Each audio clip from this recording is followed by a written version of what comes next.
Hello. In this series, we shall learn of price optimization based on price elasticity of demand. Now, quite some heavy words over there. However, the key word to note over here is price.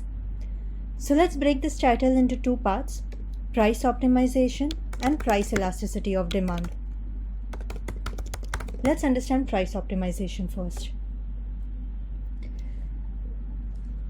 So price optimization is basically the use of analysis by a company to understand how their customers will respond to different prices of their products through different channels. It could be an online or an offline store. It is also used to determine what the prices should be so that the company can meet its objectives. Now these objectives can be different.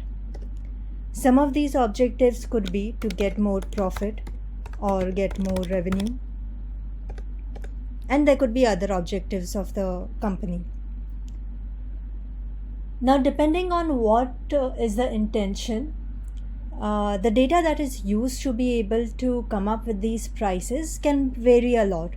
It could be survey data, it could be any other data, or the previous sales data. So price optimization basically utilizes data to predict the behavior of potential buyers to different prices of a product or service.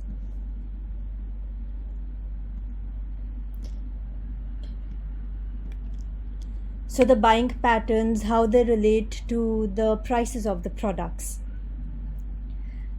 So one of the key questions to ask is, where is this required? So price optimization is required inevitably in any industry that you can think and in any business. Now this includes retail, it can include airlines, banking, hotel industries, banking. In almost all industries or businesses, there are usually a few dedicated individuals which look into the pricing and price optimization. But not only big organization and stores, but also in your local stores. So also in the local stores, price optimization can be used to achieve whether it is greater footfall or greater revenue or greater profit. Now let's ask, who needs pricing?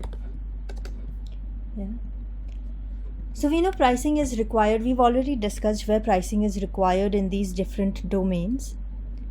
But now if we speak about the specific teams or individuals that look into pricing, so usually big companies have pricing analysts who, based on their experience and domain expertise, help in identifying the correct prices of the products that will help company meet their objectives. And these are usually pricing analysts in big company, and if for smaller companies, if there is not a dedicated pricing analyst team, then it's usually the business owners, because pricing is a very key aspect to run a business, and what you price can make a huge difference in your success.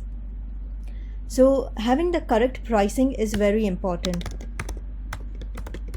So it's the analyst or business owners usually, right? Now let's go ahead and talk about the strategies to price products.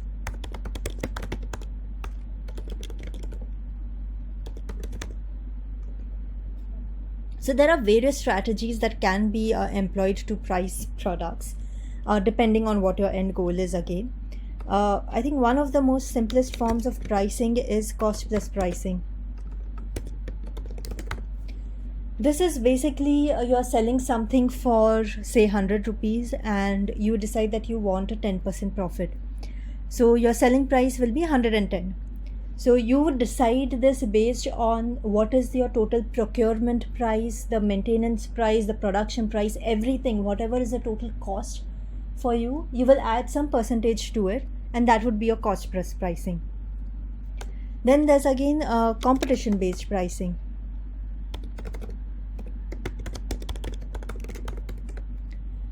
This is based on what prices your competitions are pricing the products at.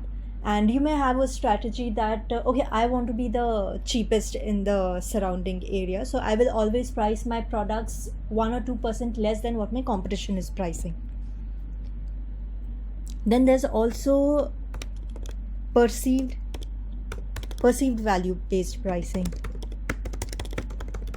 As the name suggests, this is basically understanding what value does the particular product have to the customers, how the customers perceive this particular product, and value accordingly. So I guess a lot of luxury based goods would come in these perceived value based pricing, where the price is not based on what was the cost of the materials or how much did it take to actually manufacture something, how much does it take to distribute, or what is the competition's pricing. None of that. It is just that, oh, it's of a higher value to a customer, and hence the price also may be more. Then another way of pricing is also demand based pricing, where you anticipate what could be the demand of this particular product, and based on that you decide on your prices. So if you anticipate higher demand, which could be in certain seasons or festivals, you would normally price your products a little higher, because you know that people are anyways going to purchase it. The demand is higher. Whereas when you perceive a lower demand, if you're able to estimate a lower demand, in that case you can lower your prices, so then people might actually buy more, or you can put in some promotions and discounts, that sort of thing. Then there's also understanding the price elasticity of products and using that to be able to price your products. And this is what we will talk about more in this particular series. So another question that you may ask is, what should I price my products?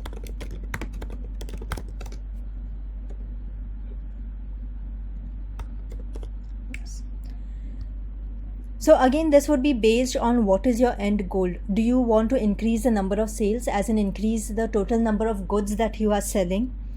So in that case, your profit or revenue is not at the forefront of your head. You just want to sell more number of pieces, quantity, the absolute number.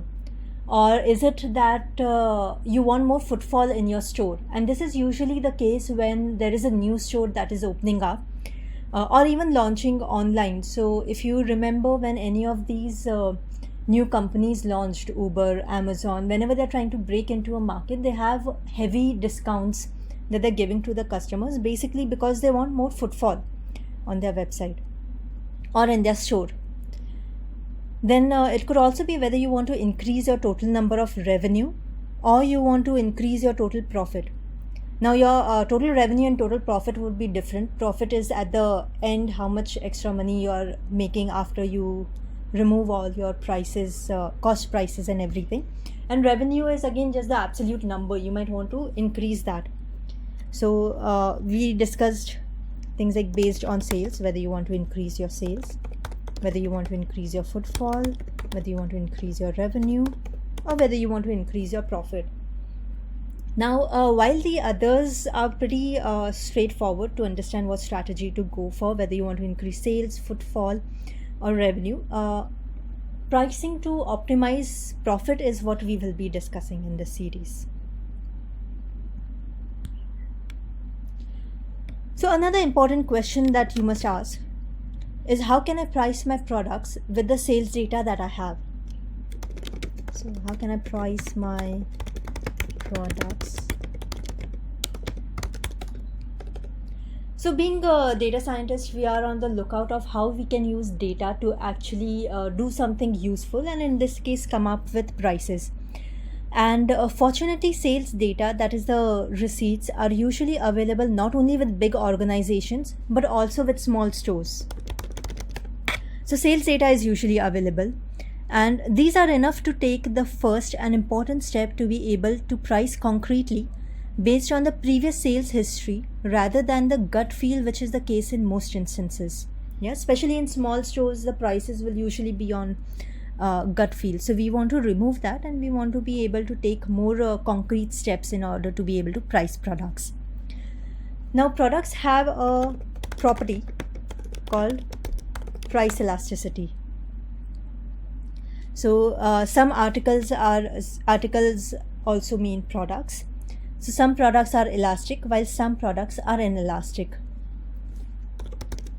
So elastic products are products whose purchase patterns change based on their price. So patterns change based on the price. And while inelastic products, as you would have guessed, are products whose sales are not much affected by their price changes. These usually tend to be luxury goods and necessity items. The pricing strategy for such products is done entirely differently. In this series, we shall focus on the plastic products, on the elastic products whose past sales data can be analyzed to figure out the relation of how sales change based on their prices.